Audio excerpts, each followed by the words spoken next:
श्री स्वामी समर्थ मंडळी. मीठ संपलं होतं. मग सासरेबाऊंना सांगितलं मीठ संपलेलं आहे, घेऊन या. मग त्यांनी ना मिठाची गोणीच आणलेली होती आणि नेहमी ते गोणीच आणतात. कारण आम्ही रानात राहतो आणि आजूबाजूला जास्त वस्ती नाही, त्यामुळे उसणं पासणं पण आम्हाला आणायचा शॉट नाही. त्यामुळे घरामध्ये सगळं सामान जास्तीतच आणून ठेवावं लागतं. मिठाचे सगळे पुढे मला वरती ठेवायचे होते, तर कृषीचं मध्ये मध्ये करायचं काम चालू होतं. तिथं चाललं मीच ठेवणार. मी तिच्या हातामध्ये देत होते आणि ती वरती लावित होते. हात पुरत नव्हता तरी पण ओव्हर ॲक्टिंग करत होती. आणि असा आमचा सगळाच किराणा जास्तीचा आणलेला असतो. हरभऱ्याची डाळ पण आम्ही एक खट्टीच आणतो कट्टा, आणि साबणीचा आम्हाला एक पूर्ण पॅक लागतो. आणि हे सगळं किती आणलं तरी आम्हाला काय पुरत नाही. त्यानंतर आम्हाला शेजारी जायचं होतं हळदी कुंकवासाठी. माझं काय नक्की नव्हतं, शंभू उठलेला होता त्यामुळे.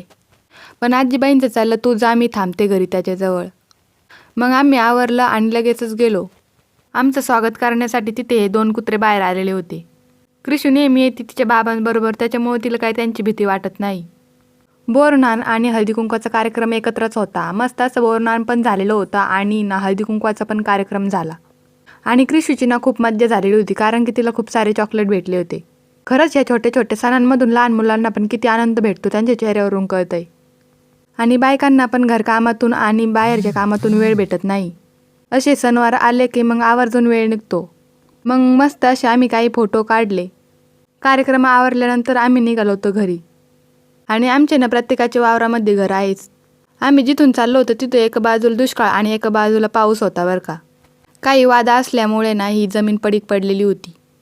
त्यामुळे आम्हाला घरी येऊपर्यंत आजीबाईनं शंभूला झोपी पण लावलं होतं आणि जनावरांना पण चारा पाणी केलं होता.